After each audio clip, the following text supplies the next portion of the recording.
ชีวิตนี่คือมาทุกข์มายากแต่เนาะเพชรนี่แหละจะมีอยู่มันคือคนอื่นเขาแต่จึงได้เขาก็ต้องได้สู้เพื่ออนาคตของเขาเพื่อคนที่เขาฮัก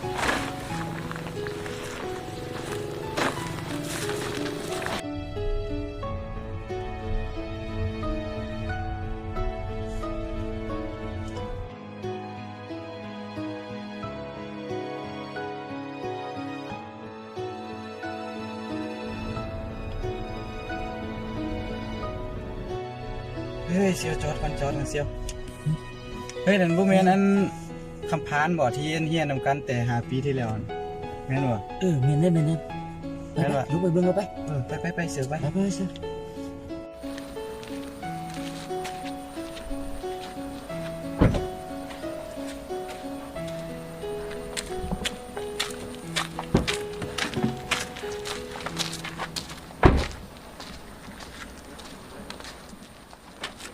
บายดีตัวแม่นคำหานั่นบ่จีเฮาได้บ่หมู่ที่เคยเรียนนํกันมา5 ปีชื่อได้อยู่แต่ว่าเดี๋ยวนี้ปรับตัวได้ดีแล้วเนาะอย่างแต่เขานี่ยังทุกข์ยังยากคือเขาบ่ฮู้ว่ามือใดสิมีอยู่มีกินนำเจ้าเด้อ โอ้เซียวบ่เป็นหยังดอกเซียวไปบ่เห็นกันโดนแล้วขึ้นรถไปนำพวกกูไปกินข้าวนำกันไปบ่เห็นกันโดนแล้วไป บ่อันเขาบ่กล้าไปดอกเพราะว่าผมโตเป็นคนรวยแล้วเป็นคนดูดีแล้วอย่างแต่เขานี่ยังทุกข์ยังยากเขาเพราะว่าเขาเป็นคนเปื้อนเป็นคนที่ว่าสกปรกเขาบ่กล้าขึ้นรถปกตัวแล้ว ไปนํกันโลดเซียวมีหยังกับแบ่งปันกันเฮาเซียวเดียวกันเฮาหมู่เดียวกันบ่ทิ่มกันแน่นอนเซียวไปไป เด้อขอบใจ ไปต้องกัน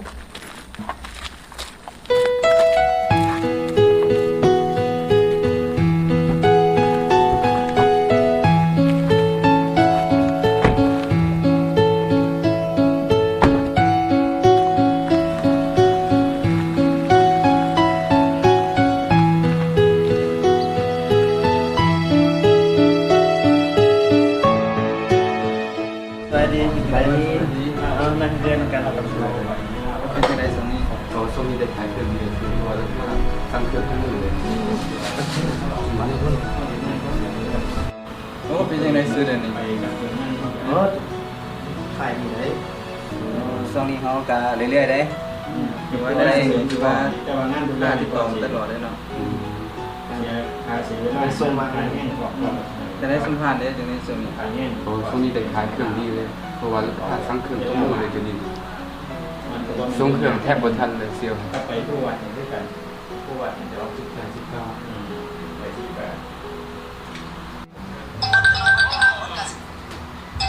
เลยกินตุลีนกลับบ้าน ฮัลโหลสบายดีอันนี้อาจสนใจสั่งเครื่องดีบ่โดยอันนั้นจะน้อยน้องสิเอาไปส่งให้เด้อ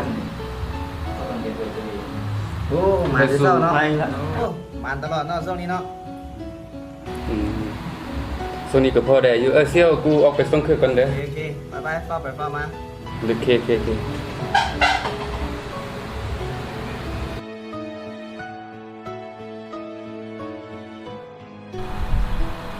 ียวกูไปส่งเครื่องมาเดี๋ยวนี้เซียวกูต้องขอบใจพวกกูหลายๆเด้อที่ว่าแนะนำเรื่องดีๆให้กูตอนเราบ่มีพวกตัวนี้คือว่าค่อยสิยังเก็บยังขายที่เก่า โอ้เป็นหยังเซียว